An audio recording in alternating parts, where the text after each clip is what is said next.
안녕하세요. 행복남재단 이상현입니다.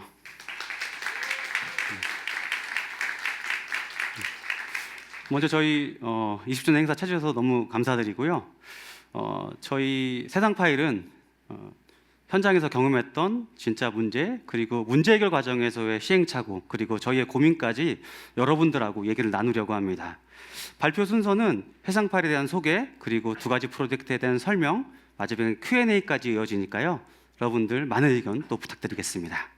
자, 요즘에 아시겠지만 사회 문제 많이 복잡하고 다양하지 않습니까? 저희 행복나눔재단은 창의적이고 지속 가능한 사업 모델을 개발하는 사회공헌 전문재단인데요.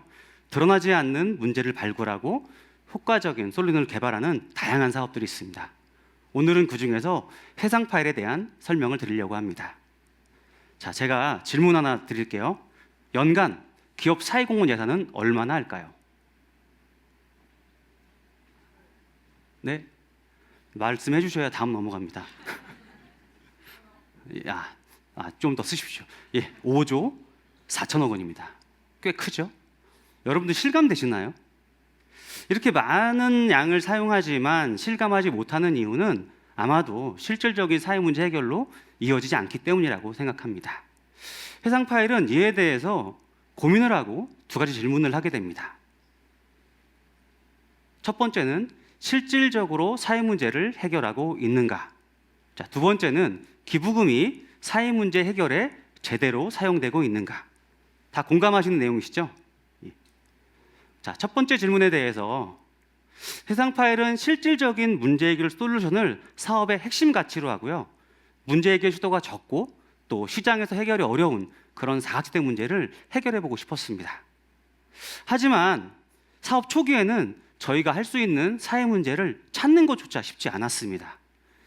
그 이유는 드러나지 않는 진짜 문제를 찾는 게 어렵기 때문이었는데요. 여러분들 아프시면 병원을 가시죠. 그래서 병의 원인을 찾습니다. 사회 문제도 원인을 찾는 게 가장 중요합니다. 해상 파일은 복잡하고 다양한 사회 문제를 한꺼번에 해결할 수 없기 때문에 문제 원인별로 먼저 세분화를 합니다. 이후에 현장 리서치 프로젝트를 통해서 대상자들과 만나고 또 소통하고 다양한 관계를 맺으면서 현장의 다양한 목소리를 듣게 됩니다. 이 내용들은 저희가 문헌조사 또 오늘 같은 컨퍼런스나 세미나에서 들을 수 없었던 진짜 사회 문제와 원인들이었습니다. 이렇게 문제 원인을 찾게 되면 그 다음은 솔루션을 만들게 됩니다. 자, 솔루션은 저희가 직접 만들기도 하고요. 예전에 있던 솔루션들을 저희가 또 활용하기도 합니다. 솔루션은 한 번 만들었다고 끝이 아닙니다. 지속적으로 개선하는 작업을 저희는 최적화라고 하는데요. 화면에 보시는 것처럼 총 두 가지 단계로 진행을 합니다. 첫 번째 단계는 솔루션이 문제 해결 목표 달성이 가능하도록 지속적으로 검증하고 또 개선하는 이 과정을 통해서 문제 해결에 가장 효과적인 솔루션을 개발하게 됩니다. 자, 여러분들 아무리 좋은 솔루션도 현장에서 사용되지 않으면 무용지물입니다. 그래도 두 번째 단계에서는 1단계에서 개발했던 효과적인 솔루션이 현장에서 자연스럽게 사용되도록 홍보도 하고요. 또 현장에 맞게끔 다양한 형태로 또 개선을 하기도 합니다. 이 단계의 마지막에는 저희가 더 이상 프로젝트를 진행하지 않아도 현장에서 계속 활용될 수 있는 방안까지 함께 개발을 합니다. 최적화 궁금하실 텐데요. 저희 프로젝트 발표에 더 자세히 설명드리겠습니다. 자, 두 번째 질문이죠. 기부금이 사회 문제 해결에 제대로 사용되고 있는가? 자, 앞서 말씀드렸던 엄청난 기부금이 사회 문제 해결에 제대로 사용되기 위해서는 기업이 원하는 것이 무엇인지에 저희는 좀 더 조사를 해봤습니다. 총 3가지 결론에 이르렀는데요. 첫 번째는 기업의 사회공헌 자금을 문제 해결에 직접 사용할 것. 두 번째는 기업의 기부금이 누구에게 어떻게 사용되었는지 사용 내역을 투명하게 공개할 것. 마지막은 돈을 사용했지 않습니까? 그만큼 문제 해결에 대한 성과를 확실하게 보여줄 것이었습니다. 자, 첫 번째에 대해서 저희는 기업이 주신 기부금은 대상자들에게 직접 솔루션을 제공하는 직접비로만 사용하고요. 솔루션을 개발하고 또 프로젝트를 운영하는 인건비나 운영비들은 행복나눔재단 예산으로 사용을 합니다. 자, 두 번째는 투명성인데요.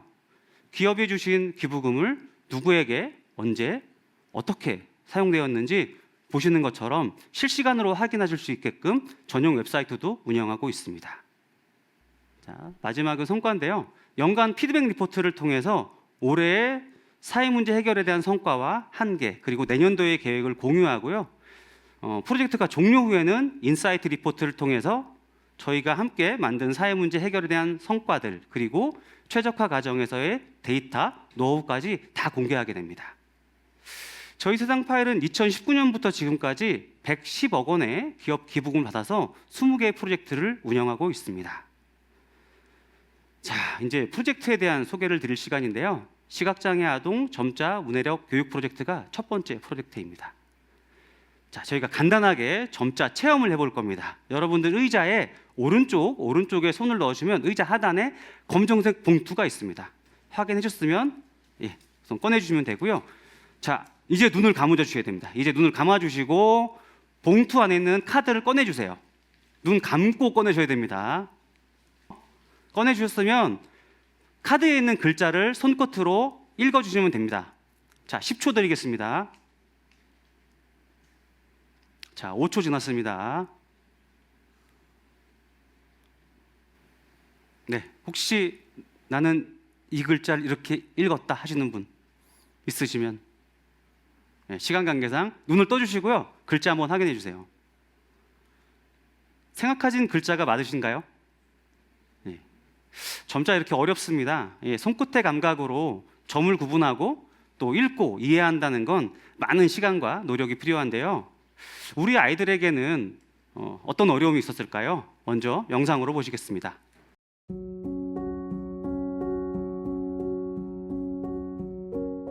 그땐 어땠어? 점자 학습하는 게? 어려웠어요. 저는 그냥 주먹구식이었던 것 같아요. 그냥 야 이거는 기억이야, 야 이거는 니은이야, 야 이거는 디귿이야, 그냥 외워. 하진이가 매일 재미없다, 가기 싫다, 내가 점자를 왜 배워야 하나, 저랑 매일 싸웠던 것 같아요. 배우려고 한다면 엄마가 가르쳐줘야만 했었는데 제가 어디서부터 어디까지 가르쳐줘야 할지 좀 모르는 막막한 현실이었습니다. 영상 잘 보셨나요? 영상 속의 시각장애 아이와 부모님이 느끼는 어려움이 아마 여러분께도 전달이 됐을 거라 생각이 듭니다. 안녕하세요. 저는 시각장애 아동 점자 문해력 교육을 담당하고 있는 여혜진입니다. 반갑습니다. 본격적인 발표에 앞서서 지금 화면으로 보이는 이 두 숫자, 혹시 무엇을 의미하는지 눈치채셨을까요? 바로 문맹률을 나타내는 숫자입니다. 보시는 것처럼 현재 한국은 문맹이 거의 제로에 가까운 사회이지만 점자는 90% 이상이 사용되고 있지 못하고 있습니다. 왜 이러한 차이를 발생하고 있을까요? 또 이러한 차이는 학령기 시각장애 아이들에게 어떤 문제로 발생하고 또 무엇이 필요할까요? 저는 이 질문에 답을 하기 위해 8년간 다양한 시도를 진행해 왔습니다. 오늘은 제가 프로젝트 성과보다는 성과 이면의 시행착오의 과정이 왜 필수적이었는지를 보시는 3가지 사례를 통해 이야기 드리고자 합니다. 저는 처음 이 시각장애 아동의 점자 교육 문제가 단순히 점자를 배울 곳이 부족해서라는 인프라의 문제인 줄만 알았습니다. 하지만 문제를 좀 더 살펴보면 진짜 문제는 아이들을 위한 맞춤형 교육 방법이 없다는 것이 더 큰 문제라는 것을 알 수 있었습니다. 문제를 좀 더 세분화해서 살펴보면 아이들이 점자를 배워야 할 때 필요할 교재 교구는 대부분 성인용으로만 이루어져 있어서 가격도 비싸고 아이들이 활용하기에는 어려웠습니다. 또 점자를 배워야 할 교육기관의 경우는 전국의 맹학교는 12곳뿐이었고 각 지역에 있는 시각장애 복지관은 대부분 성인 중심 체계여서 아이들이 이용하기가 어려웠습니다. 또 한글처럼 부모가 직접 지도하기도 어렵다라는 문제도 있었습니다. 이렇게 세분화된 문제를 가지고 저희가 할 수 있는 역량 안에서의 방법들을 찾고자 했습니다. 우선 교재 교구의 경우는 기존의 것들을 최대한 모아보고 없는 것은 저희가 새로 직접 개발해보고자 했습니다. 또 교육기관을 만드는 것은 저희의 역량 밖의 일이라 생각을 해서 학교 밖에 점자 과외 형태를 고민해 보았습니다. 또 부모가 주도적 교육이 어렵다라고 하면 보조적 지원을 위한 부모 교육도 생각해 보았습니다. 이렇게 점자 교육 솔루션을 방향을 토대로 저희는 19년부터 현재까지 약 10억 원의 예산의 규모로 프로젝트를 진행해 오고 있습니다. 긴 프로젝트의 기간만큼이나 전 현장에서 많은 시각장애 아이들과 부모님을 만나면서 다양한 시도, 시행착오, 글을 통한 인사이트를 얻을 수 있었는데요. 지금부터는 그 이야기를 들려드리도록 하겠습니다. 첫 번째 시행착오는 아마 여기 계신 분들도 생각하셨을 때 우리의 그 점자 교육이 특수학교에 가면은 배울 것 같고 특수학교에 가지 못한 일반 학교에 다니는 아이들이 좀 어려울 수 있겠다 생각을 하실 텐데요. 실제 현장도 그렇습니다. 일반 학교에 다니는 시각장애 아이가 점자가 필요하면 담임 선생님께 요청을 하고 당연히 담임 선생님은 각 학교에 있는 특수교사 선생님께 도움 요청을 합니다. 하지만 시각장애 아이뿐만이 아니라 다양한 장애 유형의 아이들을 담당하고 있는 선생님이 점자까지 알기란 매우 어려운 상황입니다. 결국 각 지역에 있는 특수교육지원청을 통해 교육을 지원받는데요. 문제는 이런 교육을 지원하는 지역도 한정적이고 또 예산과 인력도 부족해서 아이들이 점자를 다 배울 때까지 지원을 받기란 매우 어려운 상황입니다. 저는 딱 여기까지 했을 때 우리의 프로젝트 대상이 일반 학교에 다니는 아이들이다 라고 이제 프로젝트를 시작할 찰나 특수학교 현장에서 또 다른 얘기가 들려오기 시작합니다. 특수학교에 계신 선생님께는 점자 교육이 당연했지만 아이 부모님들에게는 좀 달랐습니다. 어떤 부모님은 신청해서 교육을 받고 있다. 또 다른 부모님은 신청했는데 어렵다고 하더라. 같은 학교 안에서도 이렇게 다른 얘기가 나오는 게 저는 너무 의아했고 제 눈으로 꼭 확인을 해보고 싶었습니다. 그래서 어렵게 자원봉사자로 신청해서 특수학교 교실에 들어가는 순간 왜 이러한 얘기가 나오는지 알 수 있게 되었습니다. 제가 교실에 들어갔을 때는 선생님 한 분이 아이 4명을 가르치고 계셨어요. 딱 여기까지만 봤을 때는 꽤 좋은 여건이네 라고 생각을 했지만 아이들을 보는 순간 그 생각이 바뀌었습니다. 아이 4명은 모두 시각장애 아이였지만 시각의 정도와 중복장애에 따라서 40분이라는 수업 안에 받아야 할 학습 지원 내용이 달랐습니다. 어떤 아이는 국어 교과서의 진도를, 어떤 아이는 한글 학습을, 중복장애가 심한 아이는 돌봄을, 결국 점자가 필요한 전맹 시각장애 아이는 10분 만이 점자를 배울 수 있는 시간이었습니다. 결국 일반 학교뿐만이 아니라 특수학교에서도 점자 교육이 필요하다는 사실을 알 수 있었습니다. 아이들이 이제 어디 있는지 알았다라고 하면은 한 명 한 명 발굴하는 것은 쉬웠을까요? 그렇지 못했습니다. 현재 국내에는 점자가 필요한 아이들의 인원이 나와 있는 데이터는 없습니다. 결국 추정에 의존할 수밖에 없었고 각 학교에서 아이들의 정보를 받으면 제일 빨랐지만 개인정보 이슈로 그러지도 못했습니다. 결국 부모님 한 분 한 분을 쫓아다니거나 전국에 있는 맹학교, 교육청, 교육부에 일일이 공문을 통해 어렵게 아이들을 모집할 수 있었습니다. 이렇게 발굴된 아이들을 토대로 첫 번째 점자 교육 솔루션을 만들게 됩니다. 저희가 한글을 배울 때도 순서가 있는 것처럼 점자도 저명을 암기하고 읽기 쓰기의 과정에 맞춰 아이들에 맞는 교재 교구를 배치했습니다. 또 이를 16주 과정에 적용을 했고요. 또 튜터를 양성해서 1:1 매칭하고 부모 교육 또한 진행을 해보았습니다. 저희가 솔루션을 이렇게 개발하고 나서도 한 5차례 파일럿 테스트를 통해 충분히 효과를 확인하고 본격적인 첫 번째 교육을 시작했는데요. 과연 결과가 어땠을까요? 실패였습니다. 학습 진도율은 56%, 참여 아동의 절반만이 전체 과정을 마칠 수 있었습니다. 왜 이러한 결과가 나왔을까요? 그 원인을 찾기 위해 아이들을 가장 가까이 본 튜터의 인터뷰를 통해 원인을 찾을 수 있었습니다. 어떤 튜터는 아이가 소아당뇨여서 이 손가락 감각이 둔화돼서 점자를 읽지 못해 그만뒀다는 얘기를 들려주셨고요. 또 다른 튜터는 아이가 어려서 처음에 낯가림이겠지 했지만 수업의 절반을 했음에도 불구하고 의사소통이 전혀 되지 않아 중단했다는 얘기를 들려주셨습니다. 두 튜터가 전달해주는 내용은 달랐지만 그 중심에는 바로 중복장애라는 원인을 찾을 수 있었습니다. 여기서 두 번째 시행착오가 발생하게 됩니다. 저희는 좀 늦었지만 교육에 참여한 아이들의 전수조사를 끝에 실제 참여 아동의 절반 이상이 중복장애가 의심된다는 사실을 알 수 있었습니다.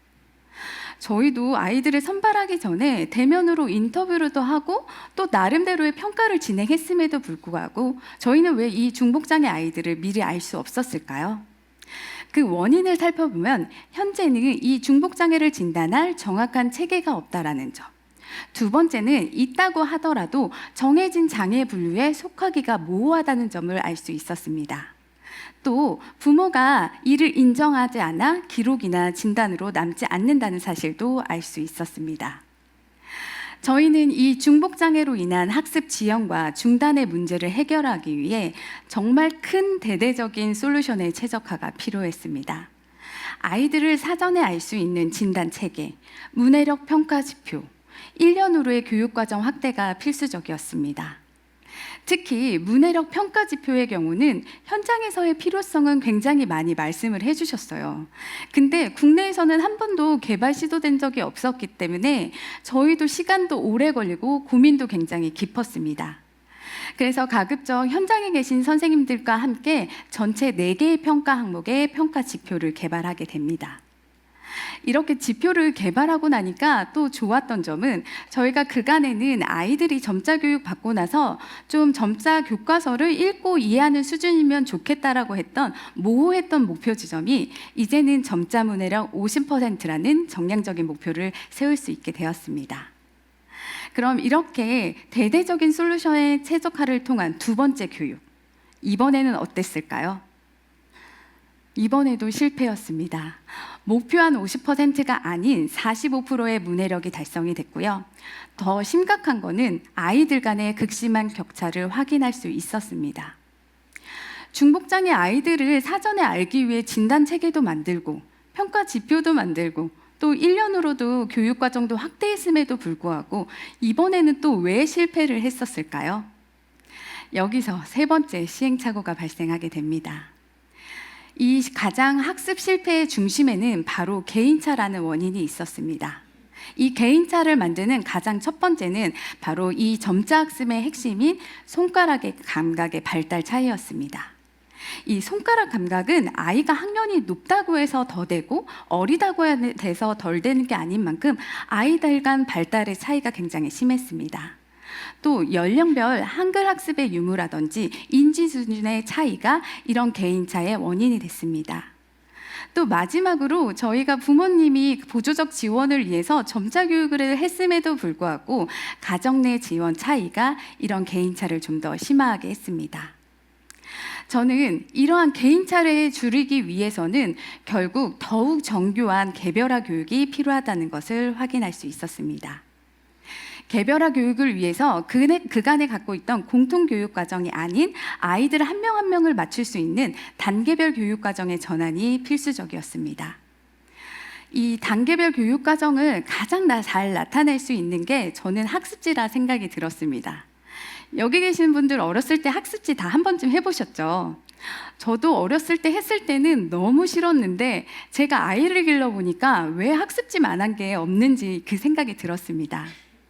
특히 점자에 있어서는 점자도 문자인지라 한 번에 긴 시간 하는 것보다는 하루에 10분, 15분 매일 꾸준히 하는 게 중요합니다.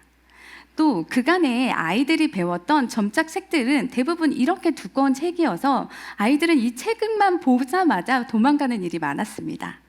하지만 학습지는 2-3페이지로만 이루어져 있어서 아이들에게는 부담도 적고 성공의 경험을 줄 수 있었습니다.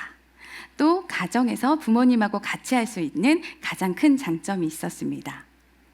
저희가 이렇게 점자 1일 학습지를 만들기로 했다라고 하면은 이제는 어떻게 만들지가 더욱 중요했는데요. 제일 먼저는 앞에서 말씀드린 것처럼 이 각기 다른 아이들을 맞추기 위해서는 최대한 학습 단위가 쪼개져야 했습니다. 그래서 아이들을 가장 가까이 본 특수학교 선생님과 튜터분들을 통해 전체 4개의 교육과정에 200단계의 학습지를 구성하게 됩니다. 이렇게 학습지 구성하면 아이들이 바로 봤을까요? 아니었습니다. 아이들한테도 학습지는 역시나 책이었습니다. 그래서 저희는 학습지 내에 노래하기라는 활동을 추가해서 점자를 퀴즈를 내고 노래를 부르는 형태의 학습에 흥미를 갖도록 했습니다. 이렇게 했더니 아이들이 궁금해서라도 한 번은 더 열어보게 되더라고요. 마지막으로는 저희가 가정 내 학습 지원을 위해 부모용 학습지를 만들어 보았습니다. 그간의 대부분의 교재는 보시는 것처럼 흰색 종이에 점자만 있는 형태여서 아무리 부모님이 점자를 안다고 하더라도 어딜 보는지, 아이가 어딜 어려워하는지를 직관적으로 확인하기가 어려웠습니다. 그래서 저희는 부모용 학습지를 만들고 아이가 보는 페이지랑 똑같이 매칭해서 점자와 한글을 같이 기재를 했습니다. 저는 여기까지 만들면은 다 완성됐겠지 했지만 문제는 또 나왔습니다. 비장의 아이들도 한글 배울 때 맞춤법 굉장히 많이 틀리는데 시각장애 아이들도 그러했습니다. 하지만 조금 더 심한 것은 요새 아이들 같은 경우는 이 소리로 듣는 동화책이라든지 이런 음성 콘텐츠의 활용이 늘어나면서 소리가 나는 대로 쓰는 형태가 굉장히 많이 늘어나고 있었습니다. 이런 현상은 성인 시각장애인 분들한테도 공통적으로 나타나고 있었습니다. 이 부분을 해결하기 위해 저희는 200단계 학습지 뒤에 맞춤법 과정을 추가로 개발하게 되었습니다. 이렇게 해서 저는 국내 최초 점자 1일 학습지 점프를 개발하게 됩니다.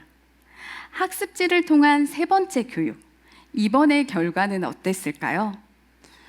이번에는 다행히 68%의 문해력이 달성했습니다. 이런 정량적인 결과도 중요했지만 실제 의미 있는 성과는 현장에 있었습니다. 영상을 통해 보도록 하겠습니다. 저는 6학년 2권이고 6살 때부터 점자를 배우기 시작했어요. 점자를 배웠을 때 어려웠던 점은 속도를 늘리는데 너무 시간이 오래 걸리고 연습을 너무 많이 해야 해서 힘들었어요. 그리고 점자를 쓸 때도 좌우 반대로 써야 하고 점점 갈수록 더 어려워지는 느낌이었어요. 처음에는 1분에 30자 정도밖에 못 읽었는데 이제 1분 하면 100자 정도는 읽을 수 있어서 3배 정도 빨라졌어요. 점자로 긴 책을 읽을 수 있으니까 독서하는 재미가 생겼어요. 그리고 학교 공부할 때 점자로 읽을 수 있어서 좋았어요. 어느 순간 점자를 잘 읽게 됐을 때 자신감도 생겼어요. 점자를 모르는 학생들에게도 직접 더 쉽게 점자를 알려주고 싶다는 생각이 들었어요. 건희 너무 귀엽죠. 제가 건희를 처음 만난 거는 이 프로젝트를 시작한 19년부터 지금까지 쭉 같이 해오고 있는 친구입니다. 제가 건희를 처음 봤을 때는 6살이었고 그때는 점자도 거부하고 한글도 모르는 아이였다라고 하면은 이제는 저희가 학습지 나오면은 제일 먼저 검수를 맡길 정도로 점자 실력이 향상이 됐습니다. 이런 건희뿐만이 아니라 시각장애 아이들의 점자 실력이 향상되는 데는 1일 학습지뿐만이 아니라 저희가 꼭 하는 프로그램이 있습니다. 바로 동기부여 프로그램인데요. 저희는 1년에 한 번씩 전국에 있는 시각장애 아이들과 부모님을 모시고 점자 글짓기나 퀴즈 대회를 진행을 하고 있습니다. 이 배경에는 저희가 지금 알려주는 이 한글 점자뿐만이 아니라 아이들은 영어나 수학, 음악과 같은 교과목 점자도 앞으로 익혀야 합니다. 그러기 위해서는 아이들이 점자에 흥미를 갖고 지속하는 게 매우 중요한데요. 그런 의미에서 저희는 꼭 하는 프로그램입니다. 또 교육 현장에서도 실제 성과가 있었습니다.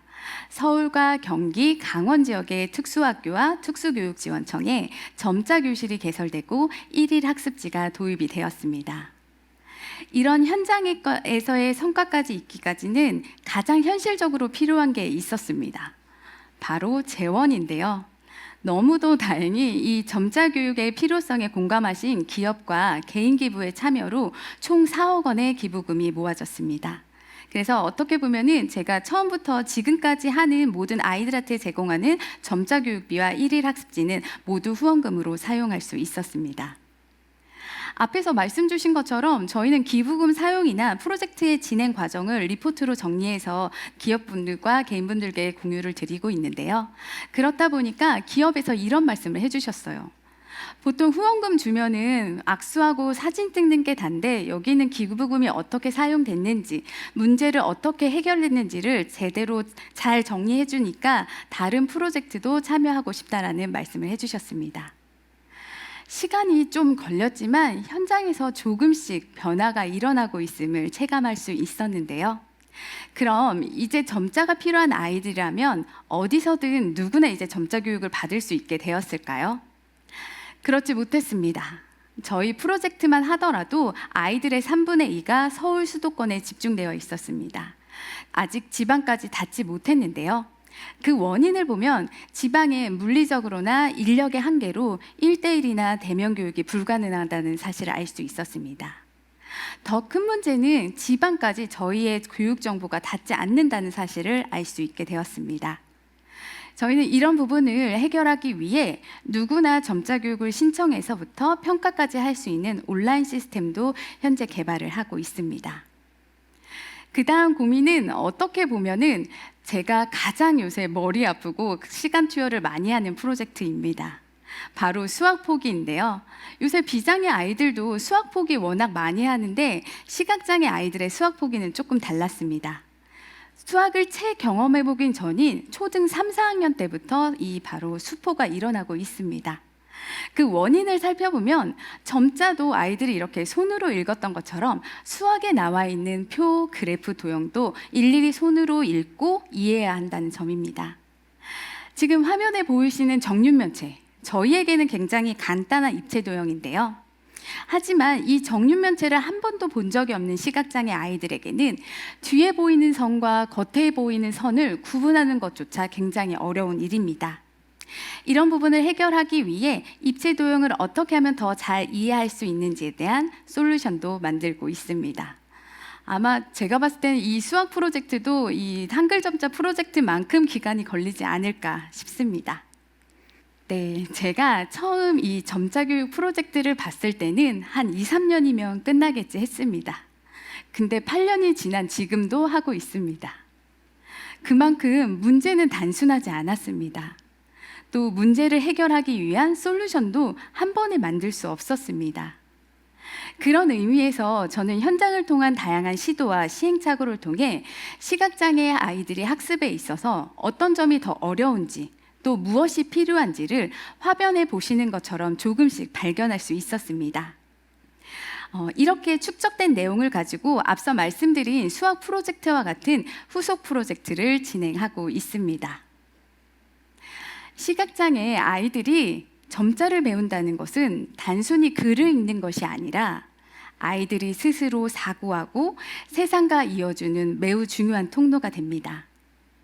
앞으로도 세상 파일에서는 다양한 시도를 통해 시각장애 아이의 학습에 있어서 실질적인 변화를 만들 수 있도록 노력하겠습니다. 감사합니다. 네, 첫 번째 발표를 들으셨습니까? 자, 두 번째 프로젝트는 장애 아동 맞춤형 이동 보조기기 지원 프로젝트입니다. 자, 여러분 또 질문을 드리겠습니다. 여러분들은 어느 나이 때부터 혼자 이동을 하셨습니까? 너무 오래돼서 기억이 안 나시나요? 유치원? 늦어도 초등학교 때는 혼자 이동을 하죠. 이 시기의 아동들의 이동은 학교를 가기 위해서도 필요하지만 친구들과 다양한 경험과 체험을 하기 위해서도 필요합니다. 전문가들이 얘기하는 성장기 아동의 이동은 아이들이 다양한 경험을 통해서 인지와 사회성 그리고 독립성에도 영향을 미친다고 하는데요. 그래서 세상 파일은 아동의 이동에 집중을 해봤습니다. 이 아이들에게는 어떤 어려움이 있었을까요? 영상으로 먼저 보시겠습니다.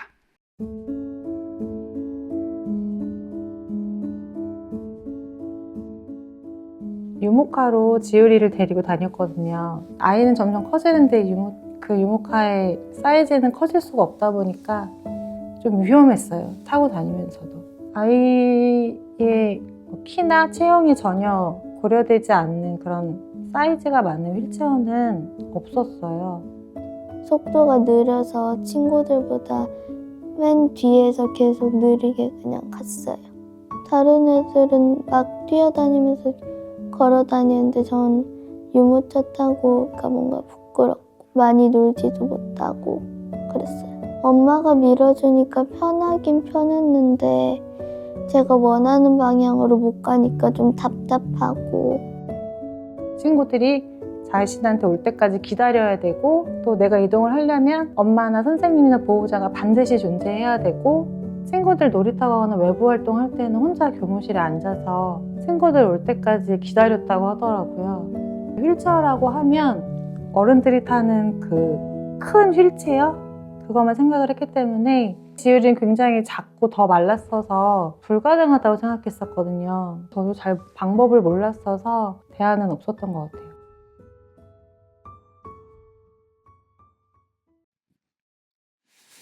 안녕하십니까. 장애아동 맞춤형 이동보조기기 지원 프로젝트 담당하고 있는 저는 양진우입니다. 영상 잘 보셨을까요?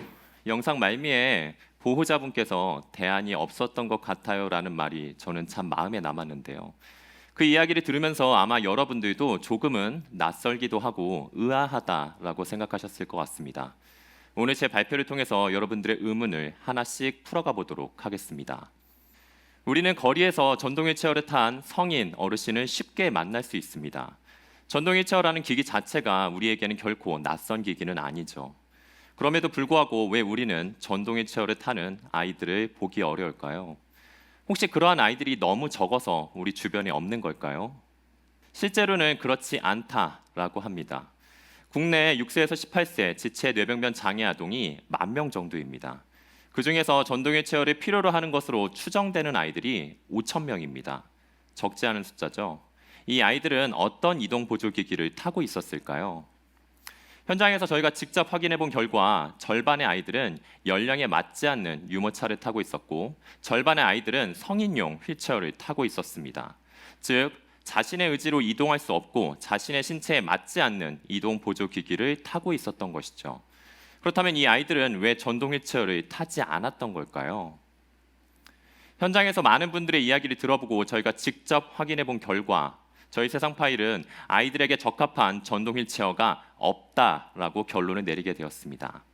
당시에 대부분의 전동 휠체어는 성인 체형 기준이어서 사이즈가 맞지 않고 자세가 불안정하고 조작이 어려웠습니다. 또한 무게가 어려워서 부모님이 자동차로 운반하기가 어려웠습니다. 또 당시에는 대부분 수입기기였고 가격 또한 500만 원이 넘었기 때문에 장애아동 가정이 전동 휠체어를 구매하기엔 부담이 컸습니다. 건강보험은 성인에게만 적용되어 그 부담은 온전히 장애아동 가정이 져야 했습니다. 저희 세상 파일은 아이들에게 꼭 맞는 전동 휠체어가 반드시 필요하다고 생각하였고 대안을 찾아 나서게 되었습니다. 그렇게 만난 것이 토드웍스의 전동 휠체어였습니다. 토드웍스의 전동 휠체어는 정확하게 말하면 수동형 맞춤 휠체어에 전동 키트가 결합된 형태였습니다. 이를 통해서 아이들의 사이즈에 맞는 맞춤형 제작이 가능하였고 무게 또한 가벼워서 어머님들도 손쉽게 차량으로 운반이 가능했습니다. 가격 또한 다른 전동 휠체어에 비해서 3분의 1 수준으로 많은 아이들에게 전동 휠체어를 지원하기에 무리가 없었습니다. 저희 세상 파일은 토드웍스의 전동 휠체어가 아이들의 가장 적합한 전동 휠체어라고 판단하였고 이를 지원하기로 결정하였습니다. 그렇게 시작된 프로젝트가 장애아동 맞춤형 이동보조기기 지원 프로젝트입니다. 본 프로젝트는 6세에서 18세 휠체어 사용 아동들에게 전동 휠체어와 안전사용 교육을 지원하는 프로젝트입니다. 본 프로젝트는 외부 기부금 83억, 재단 사업비 5억을 포함해서 총 88억 원의 예산이 집행되었습니다. 본 프로젝트는 앞서 말씀드렸던 토드웍스와 상상인 그룹이 함께 해주셨고 그 외에도 많은 대학과 지자체에서 도움을 주셨습니다. 여기까지 프로젝트가 세팅되었을 때 본 프로젝트가 아이들에게 전동 휠체어를 지원하는 복잡하지 않은 프로젝트이기 때문에 저희는 큰 시행착오가 없을 거라고 생각했습니다. 하지만 프로젝트 중간에 많은 시행착오를 거치게 되었는데요. 오늘 그 이야기를 자세히 나눠보도록 하겠습니다. 첫 번째 시행착오는 왜소한 아이와 맞춤형 휠체어에 대한 이야기입니다. 앞서 말씀드렸듯이 토드웍스의 전동 휠체어는 수동 맞춤형 휠체어에 전동 키트가 결합된 형태였습니다. 프로젝트 초기에는 독일제 수동 맞춤형 휠체어를 지원했는데 그 휠체어가 맞지 않는 왜소한 아이들을 만나게 된 것입니다. 즉 아무리 맞춤형 휠체어라고 하더라도 사이즈 제작에 한계는 있었는데 가장 작은 사이즈로 제작된다고 하더라도 그것보다 더 작은 왜소한 아이들이 있었던 것이죠. 당시의 데이터를 확인해 보면 그런 왜소한 아이들이 17% 정도였습니다. 즉 6명 중에 1명은 자신의 신체에 맞는 휠체어를 지원받을 수 없었던 것이죠. 이런 상황에서 해당 부모님들께 사이즈 제작이 어려워서 지원이 좀 어려울 것 같습니다 라고 말씀을 드리면 어떤 부모님들은 아이가 금방 크는데 좀 크게 맞춰도 되지 않을까요? 크게 마치 교복을 구입하시는 부모님들처럼 크게만 만들어 달라고 말씀을 많이 하시더라고요. 근데 그게 그렇게 간단한 문제가 아니었습니다. 여기서 맞춤형 휠체어에 대한 이야기를 해보려고 합니다. 신체에 맞지 않는 휠체어를 오랫동안 사용하게 되면 어떤 문제가 발생할 수 있을까요? 가장 큰 문제는 척추 변형 등의 2차 장애가 발생할 수 있습니다.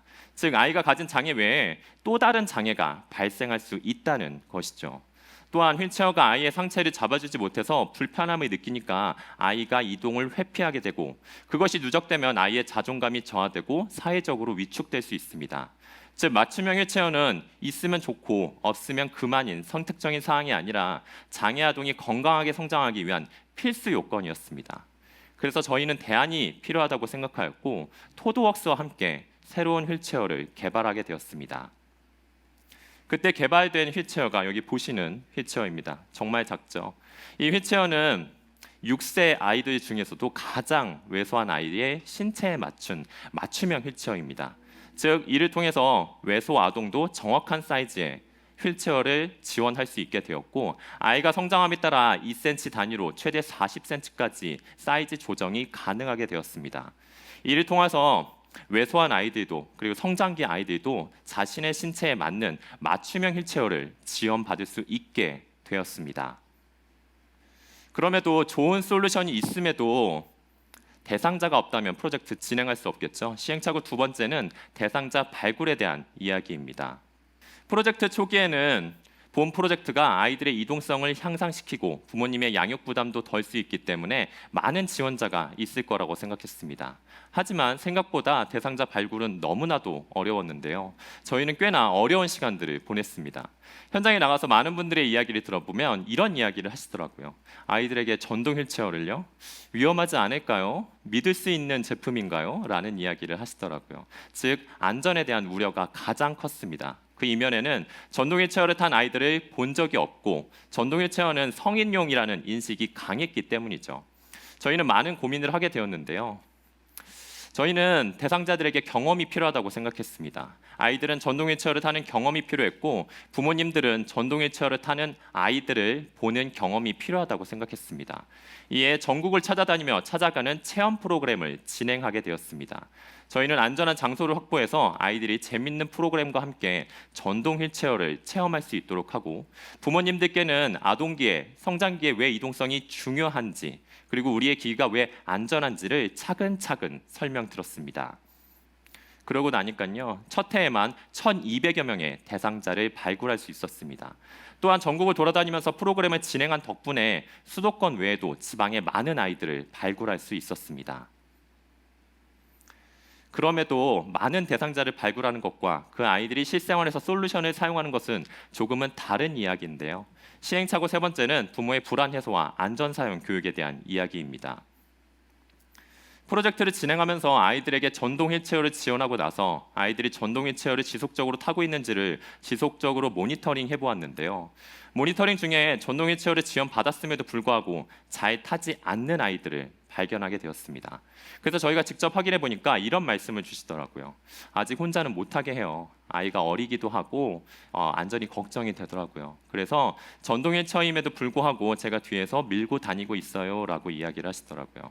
실제로 우리의 도보 환경, 오르막길, 노면 단차, 급커브 등에서는 휠체어 사용자에게 안전사고가 발생할 수 있습니다.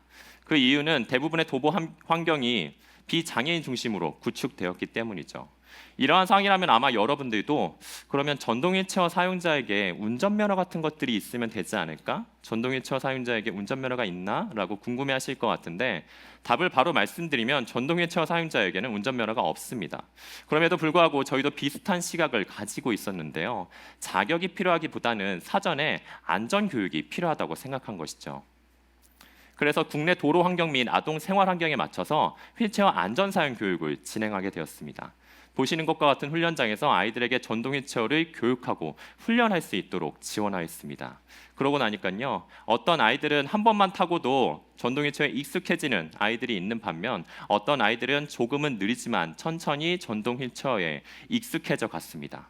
그 모습을 보고 나서 부모님들도 안심하시고 더 많은 환경에서 아이들이 전동 휠체어를 탈 수 있도록 지원해 주셨습니다. 저희가 프로젝트를 진행하면서 계속해서 안전사육을 진행하고 나니까 이런 의문이 드는 겁니다. 아이들이 전동 휠체어 안전교육을 반복적으로 할수록 전동 휠체어에 익숙해지는 것은 눈에도 보이지만 그것이 데이터로도 확인될 수 있을까? 그리고 아이들에게 몇 번의 교육을 해야 혼자서 전동 휠체어를 탈 수 있을까라는 의문이죠.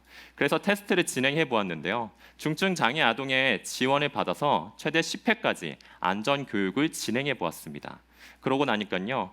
훈련을 지속할수록 독립이동 수준이 증가함을 데이터로 확인할 수 있었습니다. 또한 평균 6회 정도 교육하고 나니까 아이 혼자서 전동 휠체어를 탈 수 있는 수준까지 도달하게 되었습니다. 이를 통해서 프로젝트 초기에는 아이들이 전동 휠체어를 탈 수 있을지 없을지를 1, 2회 정도 해보고 결정했다면 이제는 최대 6회까지 아이들이 전동 휠체어 조작 역량이 충분히 확보될 수 있도록 지원하고 있습니다. 저희 세상 파일은 지원 기준에 대해서 계속 고민하고 있는데요. 저희가 프로젝트를 진행하면서 우리가 정한 기준에 맞지 않는 아이들을 발견하게 되었습니다. 시행착오 네 번째는 사각지대 아동에 대한 이야기입니다. 프로젝트 초기에는 뇌병변 지체 장애 아동을 중심으로 지원을 했습니다. 이 기준은 건강보험 성인 휠체어 지원 기준이었는데요. 당시에 대부분의 프로젝트는 이 기준을 따라왔습니다. 저희도 그 기준을 의심하지 않고 그대로 적용했었죠. 근데 프로젝트를 진행하다 보니까 장애 등급이 없음에도 불구하고 전동 휠체어를 필요로 하는 아이들을 만나게 되었습니다. 장애 등급이 있는 아이들만 전동 휠체어가 필요할까요? 예를 들어서 기타 장애, 희귀 질환을 가진 아이들이었습니다. 예를 들어서 레그칼베 페르테스라는 질환은 대퇴골두에 피가 통하지 않아서 괴사가 일어나는 병인데요. 성인 전에 충분히 완치가 될 수 있음에도 불구하고 다리 사용을 자제해야 하기 때문에 전동 휠체어가 반드시 필요로 했습니다. 그래서 저희는 기준을 변경하기로 결정하였습니다. 프로젝트 초기에는 장애 등급 중심으로 지원했다면 이제는 전동 휠체어가 필요하고 활용 가능한 아이들 중심으로 지원하게 된 것이죠. 그럼에도 불구하고 꼭 필요한 아이들에게 지원할 수 있도록 의사소견, 대면 인터뷰, 시험 운전을 통해서 꼭 필요한 아이들에게 지원하고 있습니다. 이를 통해서 프로젝트 초기에는 기타 장애, 희귀 질환을 가진 아이들이 3% 수준이었다면 이제는 19%까지 확대되었습니다. 즉 사각지대 없이 전동 휠체어가 필요한 모든 아이들에게 지원할 수 있게 된 것이죠. 오늘 아이들과 전동 휠체어에 대한 많은 이야기를 드렸는데요. 아마 아이들이 어떻게 실제로 전동 휠체어를 타고 있는지 궁금해하실 것 같아서 영상을 준비했습니다.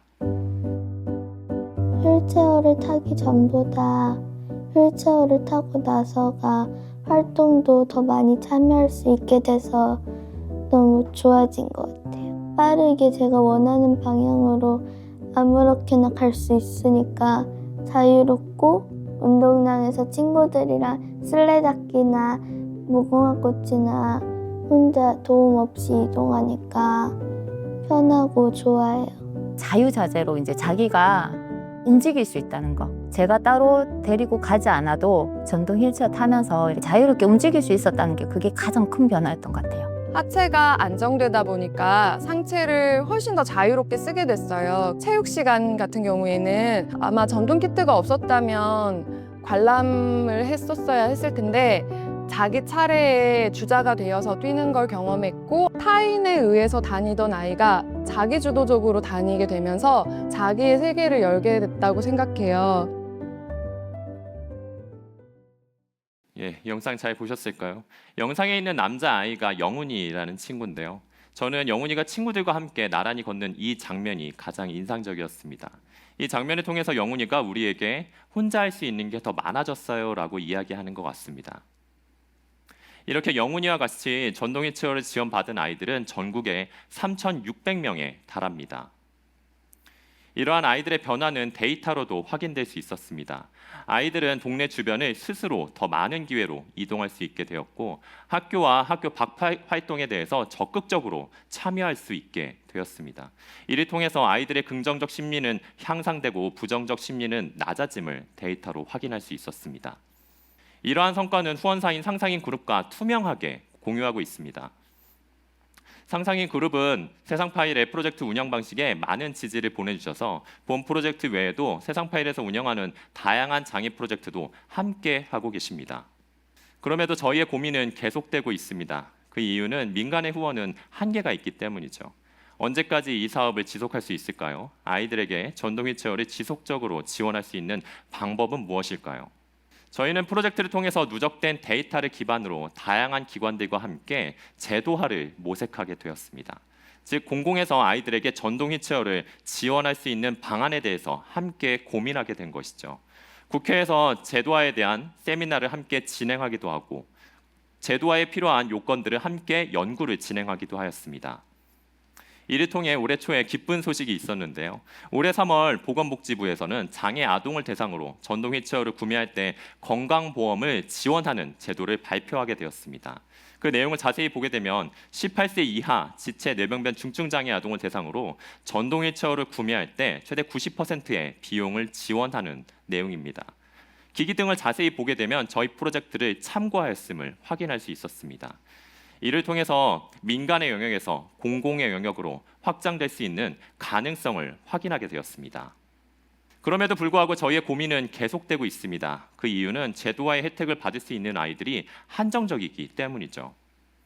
저희 지원받은 아이들의 데이터를 확인해 보면 제도화의 혜택을 받을 수 있는 아이들은 70%입니다. 나머지 30%의 아이들은 기타 장애, 희귀 질환이기 때문에 제도화의 혜택을 받을 수가 없습니다. 또한 전동 휠체어를 지원할 뿐 전동 휠체어 안전사회 교육을 의무화하지 않았다는 것도 아쉬운 지점입니다. 이것에 대해서 완벽한 대안은 아니지만 해외에서는 특정 장애와 상관없이 전동 휠체어 지원을 할 수 있고 또한 안전사회 교육을 의무화했다는 것을 참고해 볼 만합니다. 이것이 아이들에게 또 다른 대안이 되길 기대해 봅니다. 발표 마무리해 보겠습니다. 저는 프로젝트를 진행하면서 사회공헌 사업에서 데이터의 중요성을 다시 한번 생각하게 되었습니다. 프로젝트 진행 시에 없는 데이터가 굉장히 많았는데요. 그러한 데이터는 민간에도 공공에도 학계에도 없었습니다. 저희는 의미 있는 데이터를 규정하고 계속 축적해 나가는 가운데 오늘 말씀드렸던 시행착오 중에서 대안을 만들 수 있었습니다. 예를 들어서 신체 사이즈 데이터를 계속해서 축적해 나가다 보니까 왜소한 아이를 위한 휠체어를 개발할 수 있었고 안전훈련 데이터를 축적해 나가다 보니까 안전사용 교육의 방향성을 수립할 수 있었습니다. 마지막으로 사업효과 데이터를 축적하다 보니까 제도화의 필요성의 근거로서 활용될 수 있었습니다. 즉 데이터는 프로젝트를 평가하고 기록하는 것뿐만 아니라 또 다른 대안을 만드는 도구로서 활용될 수 있었던 것이죠.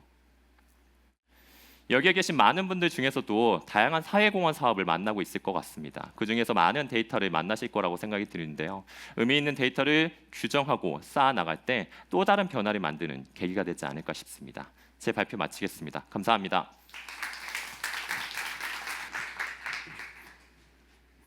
네, 두 번째 발표 잘 들으셨나요? 저희 행복남재단은 데이터 아카이빙이라는 걸 하고 있는데요. 초기에는 좀 어려웠는데 지금은 장점이 훨씬 많습니다. 그래서 여러분께도 데이터 아카이빙을 꼭 추천을 드리도록 하겠습니다. 자, 이제 발표의 마무리를 지으려고 합니다.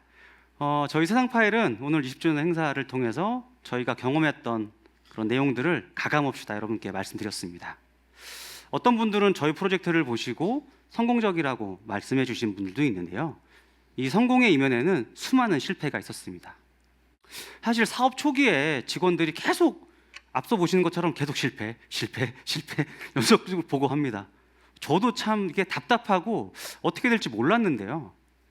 하지만 이 실패를 덮어두기보다 집요하게 파고들어서 또 더 나은 해결책을 찾았을 때 실패는 성공을 향한 새로운 길을 찾는 이정표가 되었습니다. 오늘 저희의 짧은 발표가 현장에서 사회 문제를 해결하고 있는 여러분들에게 새로운 길을 찾는 이정표가 되길 바랍니다. 고맙습니다. 네, 세 분 발표 잘 들었습니다.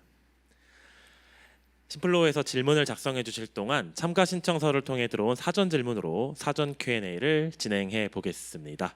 저 질문에 앞서서 궁금한 게 있는데요. 발표 말미에 그 실패 얘기를 좀 해주셨어요. 그럼 실패는 혹시 몇 번까지 가능한 걸까요? 제가 제일 궁금하네요. 제가 제일 많이 실패해서.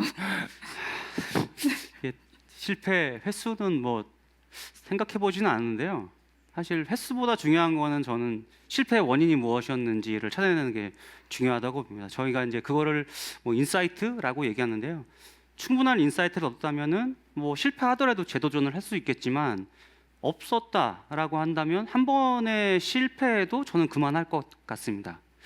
횟수라고 하셨으니까 보면 한 5번 정도 했는데 실패하면 저희가 해결할 수 없는 문제 아닐까 싶은데요. 5번이요? 네. 굉장히 너그러운 편이시네요.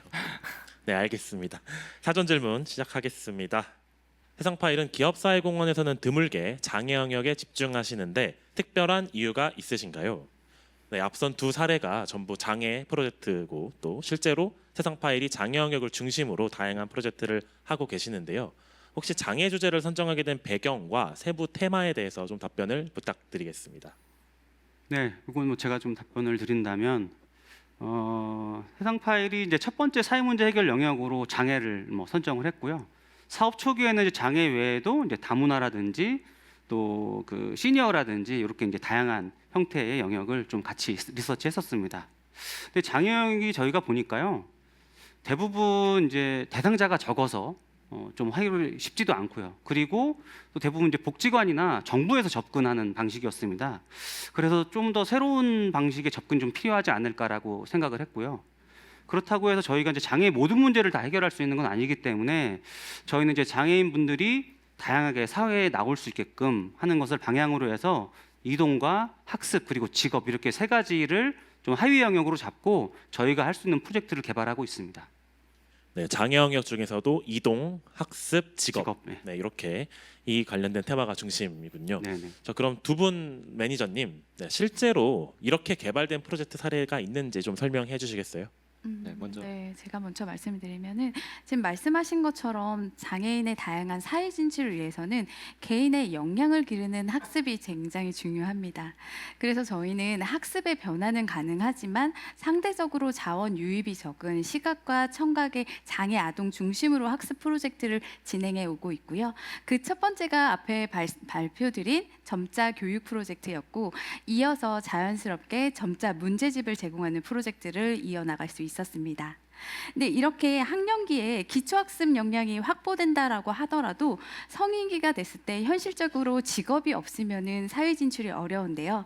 이런 부분 때문에 저희는 장애인에 맞는 적합 직무를 개발하고 훈련해서 기업에 매칭하는 장애인 고용 프로젝트도 어떻게 보면 이것도 자연스럽게 이어나갈 수 있었습니다.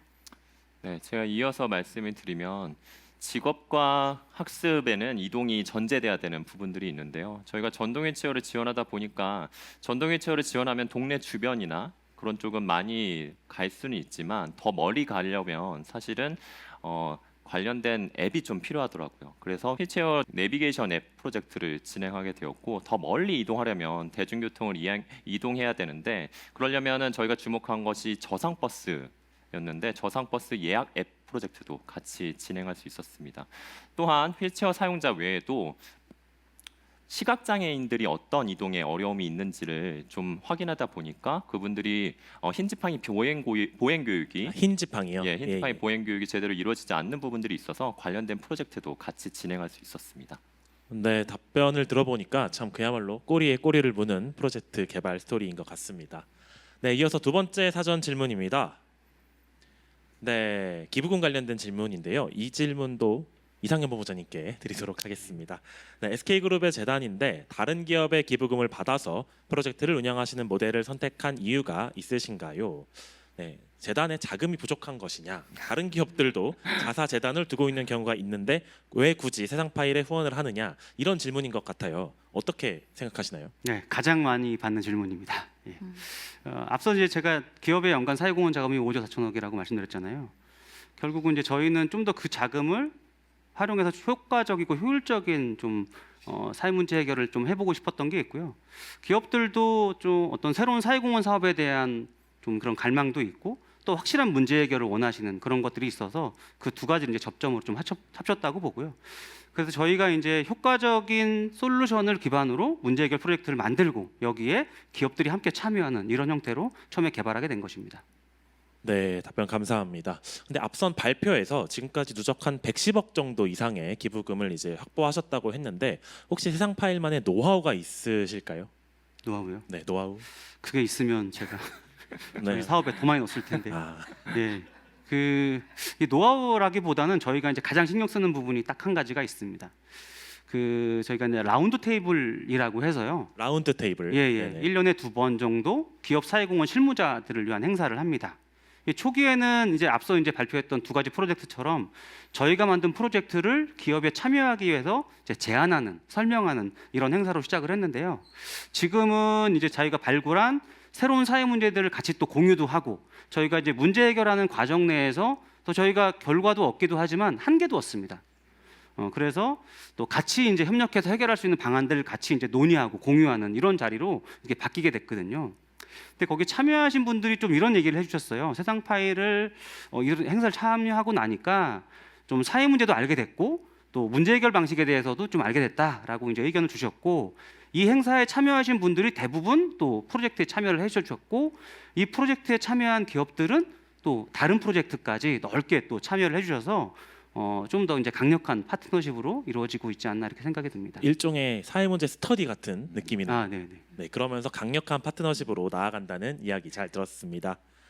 아마 오늘 이 자리에도 관계자분들이 많이 오셨을 것 같은데요. 또 어떤 프로젝트에 참여할 수 있을지 궁금한 분들도 계실 것 같습니다. 그런 의미에서 연결된 다음 사전 질문입니다.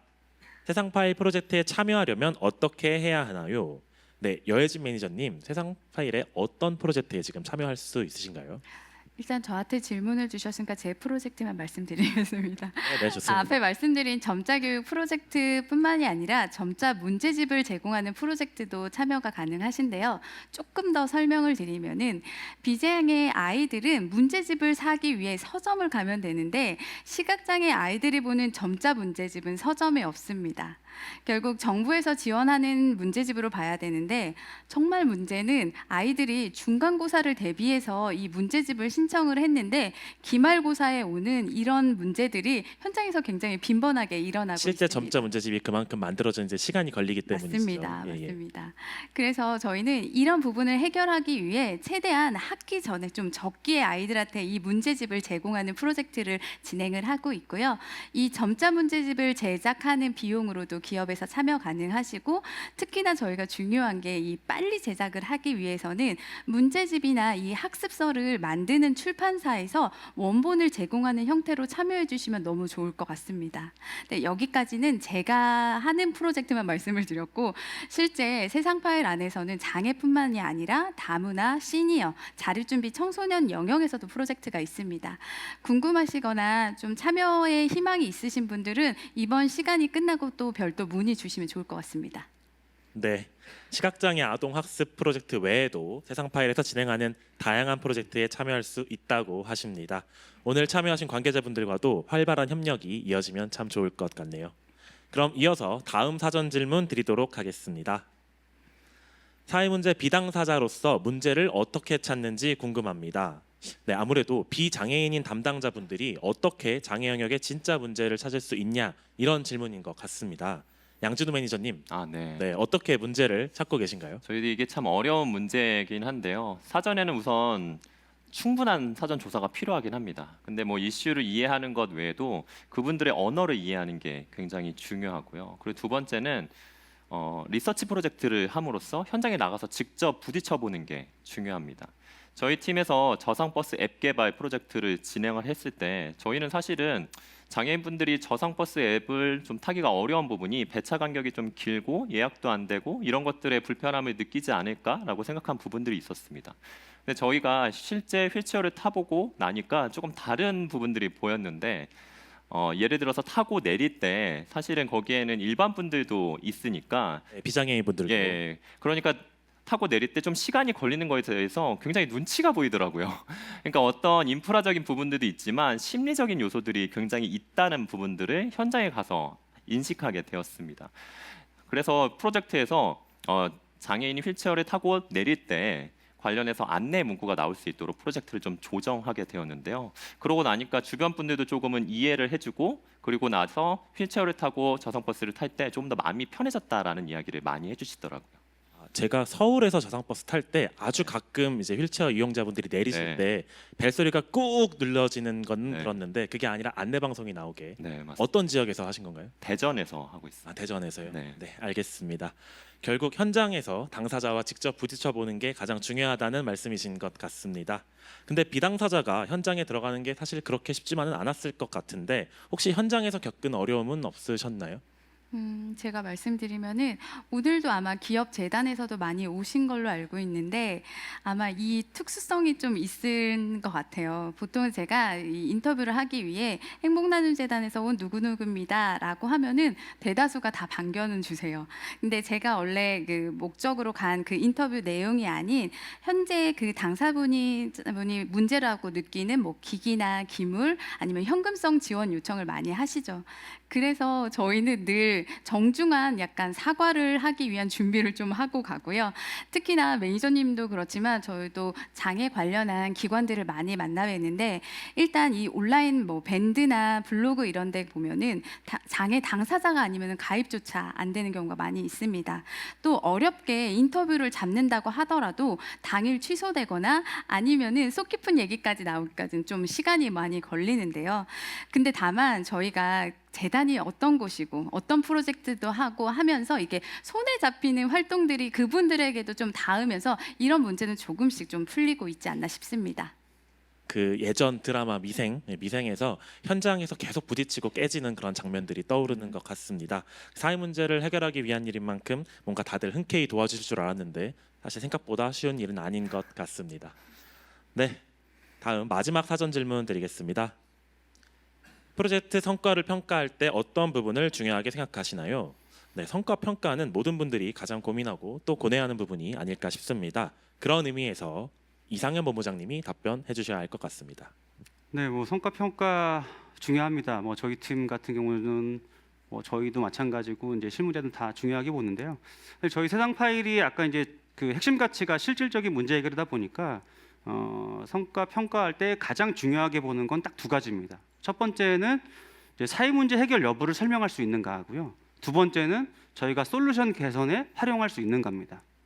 첫 번째 문제 해결 여부를 설명할 수 있는가 간단하게 말씀드리면 저희도 초기에는 좀 인풋 중심의 지표를 썼던 것 같아요. 그러니까 예를 들자면 점자 교육을 몇 명에게 몇 회를 시켰느냐 이게 이제 핵심 지표였는데 그러다 보니까 실제 우리가 목표했던 문해력이 달성되는지를 확인하기 어려웠습니다. 그래서 이제 문해력을 구성하는 이제 읽기, 쓰기, 뭐 유창성, 이해력 이런 이제 지표들로 바꾸게 됐고요. 그러다 보니까 이제 앞서 설명드렸던 뭐 인풋의 지표보다는 아웃풋이나 아웃컴 지표로 이제 바뀌게 되는 게 첫 번째고요. 두 번째는 이제 솔루션의 개선에 얼만큼 활용됐느냐인데요.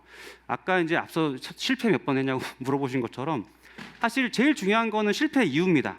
성공을 해도 마찬가지로 성공의 이유가 중요하고요. 실패를 해도 실패 이유가 중요합니다. 그렇게 평가 지표가 짜 있어야 되고요. 앞서 보신 것처럼 저희가 이제 점자 문해력을 50%로 했지만 달성이 안 됐을 때 만약에 읽기가 뭐 20이고 뭐 쓰기가 60이었다면 저희는 읽기 먼저 개선을 했을 겁니다. 이렇게 성과 평가를 통해서 문제 해결에 대한 여부도 설명하고 저희가 개선해야 될 부분이 어떤 부분인지 확인하는 것 이게 가장 중요한 성과 평가의 요소입니다.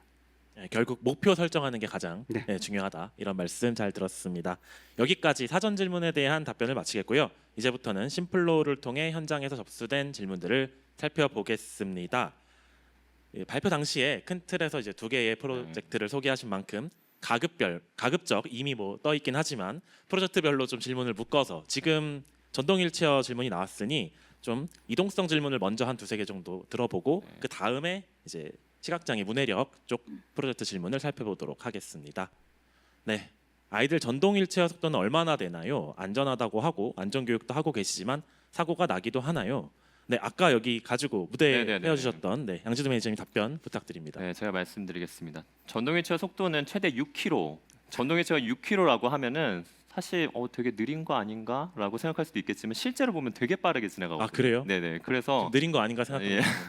그래서 아마 실제로 보시면 되게 빠르네, 좀 낮춰야겠다라고 생각을 하실 것 같고, 안전사고에 관련해서는 저희가 프로젝트를 8년 정도 진행을 했었는데 그 중에서 사고가 나는 경우들도 있었어요. 근데 사고 나는 부분들을 확인해 보면 이게 자동차가 아니거든요. 그래서 갈 수 있는 곳과 없는 곳이 구분되어 있어요. 그래서 그런 부분에 있어서 안전교육에서도 이런 경사는 갈 수 없습니다, 이런 단차는 가기엔 좀 무리가 있습니다라고 부모님과 아이들에게 분명하게 가르치는데, 대부분의 안전사고는 그걸 조금은 배제하고 가보려고 시도하다가 발생하는 사고가 대부분이더라고요.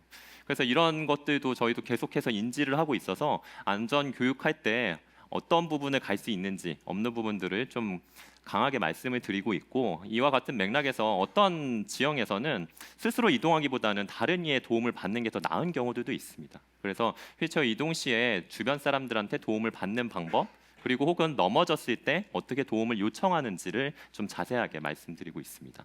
네, 상세한 설명 감사합니다. 다음 질문 확인해 보겠습니다. 네, 이동의 중요성에 대해서 생각을 못 해봤는데 울림이 있는 발표였습니다. 예, 울림 감사합니다. 8년이면 이제 성인이 된 아이들도 있을 것 같은데요. 실제 아이들의 삶에서 어떤 점이 달라졌다고 하나요? 네, 역시 이동성 프로젝트 관련인 만큼 진우 매니저님 답변 부탁드립니다. 네, 대부분 저희가 아까 전에 데이터 얘기 많이 드리긴 했는데 데이터 말고도 실제 부모님들을 만나 보면 이런 얘기를 많이 하시더라고요.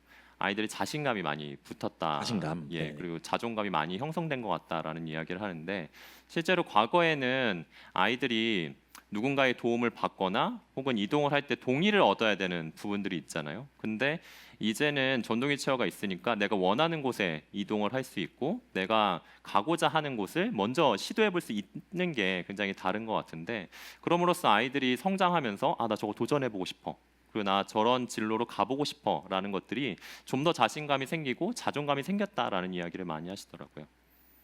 네, 답변 감사합니다. 그럼 이제 질문 후반부가 지금 프로젝트를 꾸준히 참여하는 친구 중에 성인이 된 아이들도 있을 것 같은데 혹시 가장 기억에 남는 실제 사례를 들려주시면 조금 와닿을 것 같습니다. 더. 네, 예전에 이거랑 비슷한 질문을 받은 적이 있었는데 그 채원이라는 아이가 있었거든요. 채원. 예, 그 아이는 사실 전동휠체어를 지원받기 전에도 되게 하고 싶은 게 많은 친구였습니다. 그래서 전동휠체어를 지원받고 나서 그 학생회장 선거에 나가고 전교회장. 해서 혼자서 자기를 찍어달라고 많이 유세를 하기도 하고 그러기도 했는데, 대학에 갔을 때 면접을 봤을 때 교수님이 이런 얘기를 하시더래요. 너 좀 이동이 불편할 것 같은데 학교 혼자 올 수 있겠어? 그리고 딴 애들이랑 팀워크 해야 되는데 너 갈 수 있겠어? 이런 얘기를 하시니까 그 친구가 전동휠체어 타는 모습을 보여드리면서 저 자신 있다고, 이걸로 직접 교수님 앞에서 시연을 한 거예요. 탈 수 있다고 굉장히 자신감이 얘기를 함으로써 합격했다라는 얘기를 들었는데, 이런 다양한 사례에서 아이들이 자존감을 더 많이 얻고 자신감을 얻는 것 같습니다. 네, 실제 사례까지 잘 들었습니다. 다음 질문 확인해 보겠습니다. 제도화 추진 과정에서 행복나눔재단은 어떤 역할을 담당했나요? 이 제도화 얘기도 결국 아까 이동성 프로젝트 쪽이니까 양준우 매니저님 답변 부탁드리고, 다음은 이제 이동성 말고 시각적으로 진행해 보겠습니다. 가급적. 예, 제도화 관련해서는 사실 저희가 제도화 관련해서는 초반에 모르는 게 너무 많았습니다. 어떤 제도로 해야 될지, 그리고 제도화에서 어떤 게 준비돼야 되는지를 하나도 몰랐기 때문에 많은 분들과 함께 연구를 먼저 진행한 부분들이 있었고, 사실 저희 재단 외에도 제도화에 대해서 촉구했었던 많은 단체들이 있었습니다. 그래서 그 단체들과 함께 여러 가지 목소리를 내기보단 통합적인 메시지를 내기 위해서 노력을 한 부분들이 있었고요. 그리고 앞서 데이터에 대해서 말씀드렸는데 저희가 가진 데이터 외에도 다른 기관에서 다양한 데이터를 가지고 계셨어요. 예를 들어서 전동 휠체어의 효과, 의료 데이터 이런 것들을 가지고 계셨기 때문에 그러한 데이터를 병합해서 좀 공공을 좀 더 효과적으로 설득할 수 있는 방안을 저희가 같이 모색할 수 있었습니다. 사실 제도화가 저희가 그렇게 빨리 될 거라고는 생각하지 않고 더 오래 걸릴 거라고 생각을 했는데 조금 일찍 제도화가 이루어지지 않았나 생각이 듭니다. 그 말씀하신 게 결국 각 기관에서 흩어져 있던 데이터를 모으는 메신저의 역할을 이제 행복나눔재단이 했다, 이렇게 이해가 됩니다. 네, 다음 질문 살펴보겠습니다. 기업사회공헌 담당자입니다. 시각장애인을 위한 동화 녹음을 운영한 적이 있었는데요. 튜터 활동도 임직원 봉사로 가능할까요? 점자는 배워야 할 것 같습니다. 지금 점자 모르시는 분인 것 같아요. 네, 여혜진 매니저님이 답변해 주셔야 될 것 같습니다. 네, 우선은 점자 배우셔야 합니다. 일단 점자를 근데 안다고 해서 다 튜터가 될 수 있는 것은 아닙니다. 저희가 크게 세 가지의 좀 역량이 필요하다라고 생각을 하는데요. 당연히 첫 번째는 점자 지도 능력이죠. 그리고 두 번째는 시각장애에 대한 이해가 확실히 있어야 되겠더라고요. 왜냐하면 우리가 가르치는 대상이 시각장애인이고 그들의 입장에서 어떻게 설명하고 지도해야 되는지가 확실히 명확해야 현실적 교육을 할 수 있습니다. 그리고 두 번째는 저희가 가르치는 대상이 성인이나 청소년이면 훨씬 쉬웠겠는데 이 유초등 아이들은 일단 이 의자에 앉히는 것조차 너무 힘듭니다. 조금만 하면 막 도망가고 울고 막 이래서 이 아이들을 잘 다룰 수 있는 약간 능력이 필요하고요. 그렇게 되면 이제 마지막으로 튜터와 그 아이의 성향을 보고서 이제 매칭을 하게 됩니다.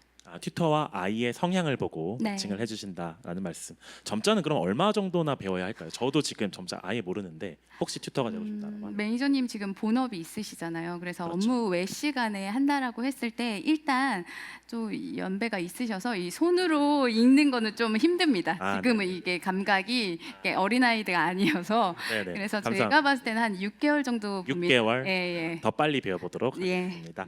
다음 질문입니다.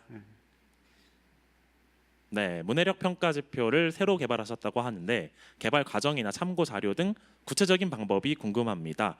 네, 문해력 담당자 여혜진 매니저님이 답변해 주셔야 할 것 같습니다. 원래 이거를 제가 꼭 넣고 싶었어요, 발표 내용에. 발표 근데 내용이요? 예. 시간이 너무 오래 걸려서 뺐는데 일단 과정 자체를 말씀을 드리면은 이 문해력 평가의 필요성을 느끼신 분들만 먼저 모아봤어요. 일단 그런 분들을 모아보고 그분들을 통해서 예비 문항을 일단 만들어봤습니다. 그리고 예비 문항을 토대로 전국에 있는 시각장애 아이들, 이미 점자를 알고 있는 아이들한테 이 예비 문항을 적용해서 문해력을 측정하고 그 값을 토대로 지표를 만들었습니다. 과정상으로는 되게 쉬워 보이죠? 네. 아니 어려워 보이는데요. 어려 보이나요? 근데 다만 제가 하면서 좀 어려움이 있었던 게 일단 참고로 한 거는 한국어 같은 경우는 읽기 쓰기에 대한 평가 지표나 기준들이 굉장히 많이 있습니다. 특히나 이 평가를 어떻게 볼 수 있냐면요. 한국도 부모님들 입장에서는 이게 100분위가 되게 중요하잖아요. 우리 애가 100명 중에 몇 등 했을 때 가장 직관적으로 또 이렇게 잘 정리가 되어 있어서 저희도 약간 비슷하게 만들었습니다. 네, 알겠습니다. 답변 감사합니다. 다음 질문 확인해 보겠습니다. 학교 현장에서 새로운 교육을 들여오는 게 쉽지만은 않았을 텐데 특수학교에 도입된 배경과 실제로 어떻게 운영되고 있을지 궁금합니다.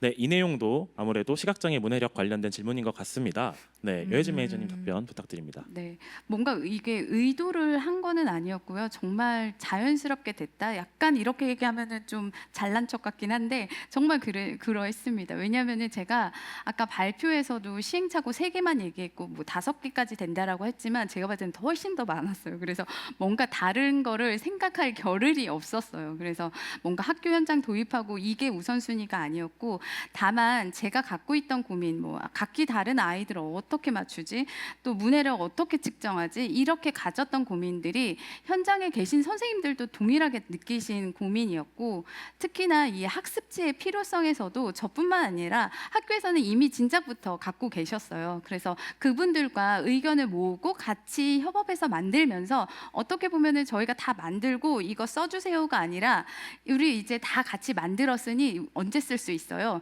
약간 이게 더 자연스럽게 된 거라고 본 것 같아요. 네, 굉장히 현장에 가까운 답변 감사히 잘 들었습니다. 다음 질문 확인해 보겠습니다. 굉장히 기네요. 당황스럽지만 한번 빠르게 읽어보겠습니다. 사업 담당자분들도 처음부터 점자 분야의 전문가는 아니었을 텐데 재단 내부에서는 이러한 전문 영역의 사업을 어떤 기준으로 담당자에게 배치하고 운영하시는지 궁금합니다. 예를 들어 채용 단계에서 특정 분야에 대한 관심이나 경험을 보려는 편인지 혹은 담당자가 배치된 이후 현장 기관과 협업하며 전문성을 학습해 나가는 구조인지 알고 싶습니다. 재단 사업 담당자에게 요구된 전문성이 해당 분야의 전문가에 가까운지 아니면 다양한 이해관계자와 현장을 연결하고 사업 구조를 설계하는 역할에 더 가까운지 가까운지도 궁금합니다. 네. 이건 본부장님이 답하셔야 돼요. 그래야 될 것 같습니다. 그걸 어떻게 대답을 해요? 질문. 결국은 그럼 이제 재단 내부에선 어떤 기준으로 담당자에게 어떤 사업을 배치하는지 이렇게 보면 될 것 같아요. 어떻게 배치하시나요? 예를 들어 예. 요즘 매니저님이 왜 시각장애 어울리는지 아. 이런 식으로 네, 아, 조금 예. 자, 간단하게 말씀드리면 특정 분야의 전문가도 아니고요. 저희 전공 다 다르고요. 여기부터 시작한 친구도 있고 다른 데도 온 친구도 되게 다릅니다. 저는 이제 제일 중요하게 보는 거는 이제 첫 번째는 그 친구가 갖고 있는 이제 문제 해결 능력하고 그리고 이제 소통 능력하고 토론 능력 이런 걸 제일 중요하게 봅니다. 왜냐하면 이제 문제 해결을 할 수 있어야 저희가 이제 기획운영 평가 이렇게 무조건 가지 않습니까? 그 단계에서 평가를 통해서 이제 또 새로운 것들을 또 할 수 있는 이런 것들이 있고요. 사실 그리고 토론 능력은 되게 여러분들을 만나봐야 되거든요. 만나봐서 본인이 이제 또 픽을 해야 됩니다. 난 이 방법으로 하겠어. 그러려면 다양한 분들과 이제 얘기할 수 있는 이런 토론 능력도 되게 필요하고요. 그죠? 근데 그렇게 다 되면 다 좋겠죠. 그래서 저희는 간단하게 말씀드리면 혼자 사업 프로젝트를 개발하지 않습니다. 저희 팀이 7명인데요. 7명이서 어떤 특정 프로젝트를 개발하게 되면 2명이나 3명이 같이 개발을 합니다. 그래서 둘이 토론을 하기도 하고 어떤 쟁점이 있거나 새로운 게 보고 싶을 때는 저희 팀에 이제 원슬리나 이런 걸 올려서 같이 또 토론을 하기도 하거든요. 저희 이제 재단에도 그런 것들도 많이 있고, 그러니까 저는 중요한 거는 이 친구가 갖고 있는 어떤 자질보다는 그 조직 내에서 이 친구를 우리에 맞는 인력을 어떻게 키워낼까가 더 중요하기 때문에 그런 시스템들 잘 만들고 잘 하는 게 더 중요할 거라는 생각이 듭니다. 좋은 답변, 네, 잘 감사합니다. 빗나갔습니다. 굉장히 어려운 질문이었는데 굉장히 좋은 답변이었던 것 같습니다. 시간 관계상 마지막 질문 하나를 볼까 하는데 시간이 더 된 것 같아서 이상현 본부장님이 마지막으로 인사 멘트 해주시면 좋을 것 같습니다. 네, 오늘 또 이런 재단 20주년 행사 찾아주셔서 너무 감사하고요. 저희 세상 파일은 앞서 말씀드렸던 것처럼 또 드러나지 않는 문제도 발굴하고 또 새롭게 해결하는 솔루션 많이 만들어 보겠습니다. 여러분들도 소외된 문제에 대해서 관심 가져주시고 저희 혼자 해결할 수 없으니까요. 같이 참여도 부탁드리겠습니다. 고맙습니다. 네, 이상으로 세상 파일 팀의 누구도 말해주지 않았던 현장의 진짜 문제와 해결책 세션을 마치겠습니다. 큰 박수 부탁드립니다.